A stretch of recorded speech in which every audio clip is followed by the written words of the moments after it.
오늘 우리에게 주시는 말씀은 로마서 11장 25절부터 36절입니다.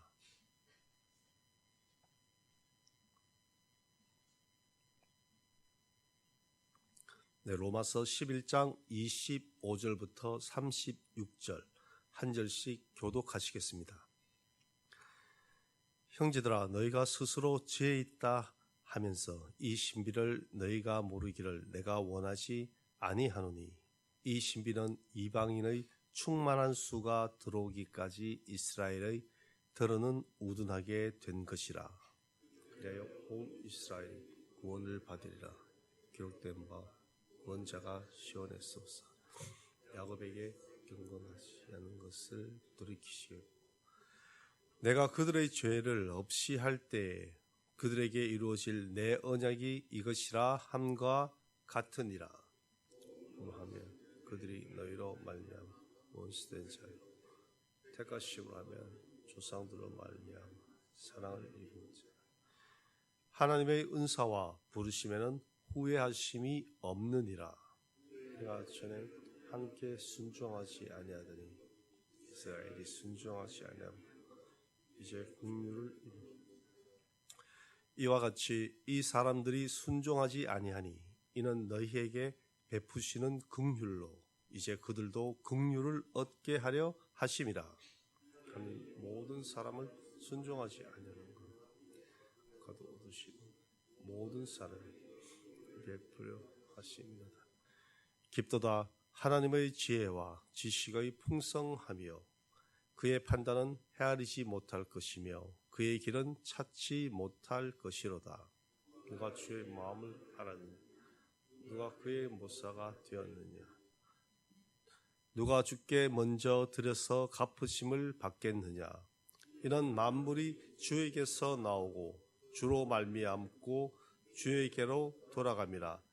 그의 영광이 세세에 있을지어다. 아멘.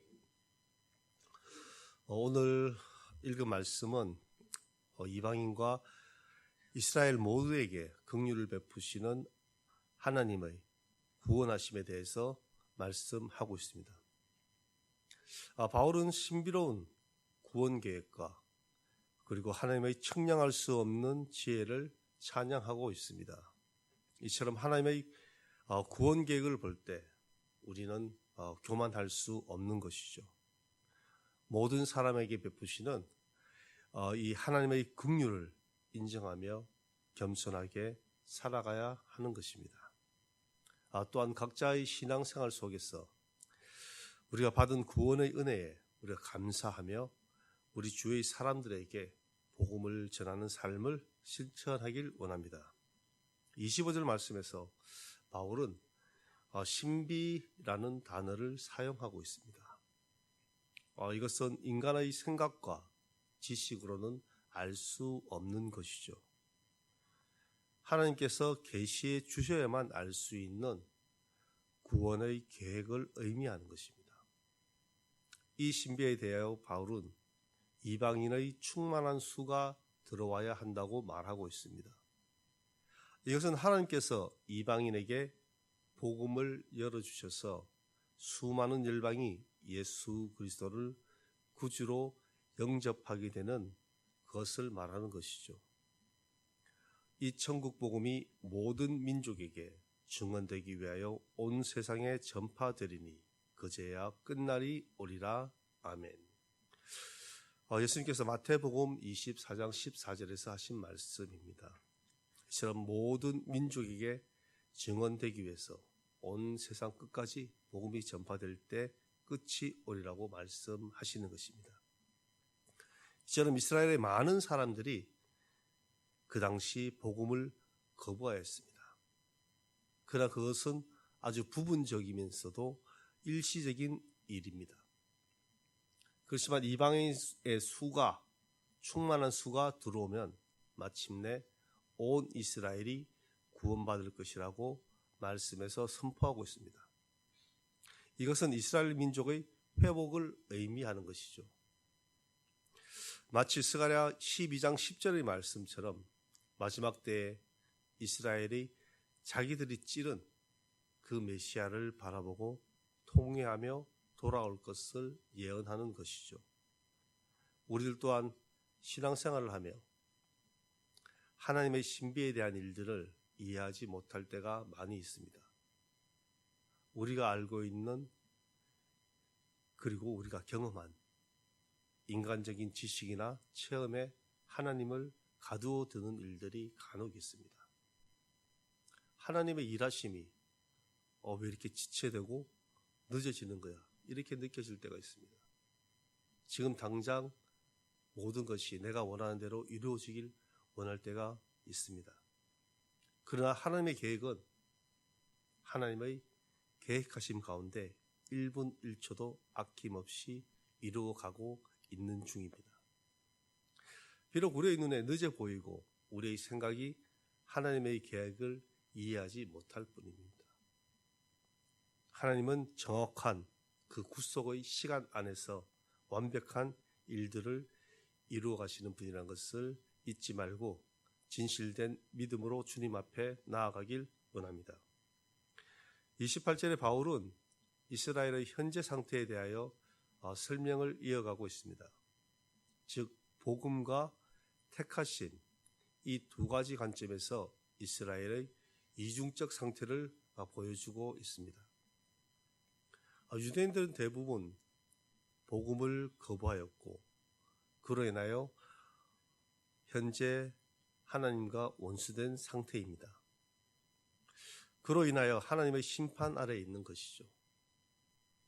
그러나 그들의 선조 아브라함, 이삭, 야곱에게 하신 언약은 아직 유효한 것입니다.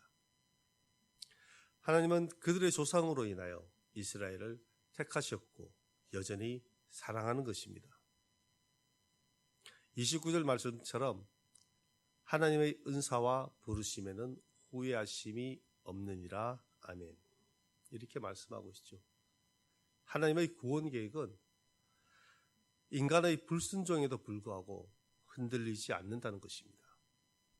하나님은 이스라엘의 구원 계획과 함께 이방인을 비롯한 모든 인류에게 긍휼을 베풀어 믿음으로 구원에 이르게 하신다는 것이죠. 깊도다 하나님의 지혜와 지식의 풍성하며 그의 판단은 헤아리지 못할 것이며 그의 길은 찾지 못할 것이로다. 아멘. 개인적으로 참 좋아하는 성경 구절입니다. 이 말씀에서 바울은 인간의 이성을 넘어서는 하나님의 지혜와 지식을 찬양하고 있습니다. 하나님의 뜻을 우리 인간의 생각으로는 알 수 없는 것이죠. 또한 어느 누구도 하나님의 좋은 자가 될 수 없는 것입니다. 인간이 하나님에게 무엇을 드림으로 그 대가로 하나님이 축복을 주신다는 그런 생각은 잘못된 것입니다. 이 만물을 창조하신 하나님께서는 부족함이 전혀 없으신 분입니다. 어떻게 피조물로부터 무엇을 받음으로 부족함을 채우는 그런 분이 아니란 것이죠. 하나님은 만물의 근원이며 이 만물을 주관하시는 분이십니다. 그 모든 것이 그에게 귀속되는 것입니다. 모든 역사의 시작과 그리고 그 과정과 끝이 하나님께 있는 것입니다. 저와 여러분 이 모든 것의 근원이 되시는 하나님께 영광을 돌리는 자리에 나아가길 원합니다.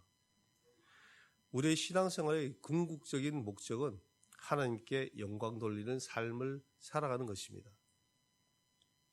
비록 우리의 삶이 힘들지라도 그리고 이해되지 않는 일들이 닥칠지라도 우리 창조주 하나님의 계획하심을 믿고 순종하는 자리에 나아가길 원합니다.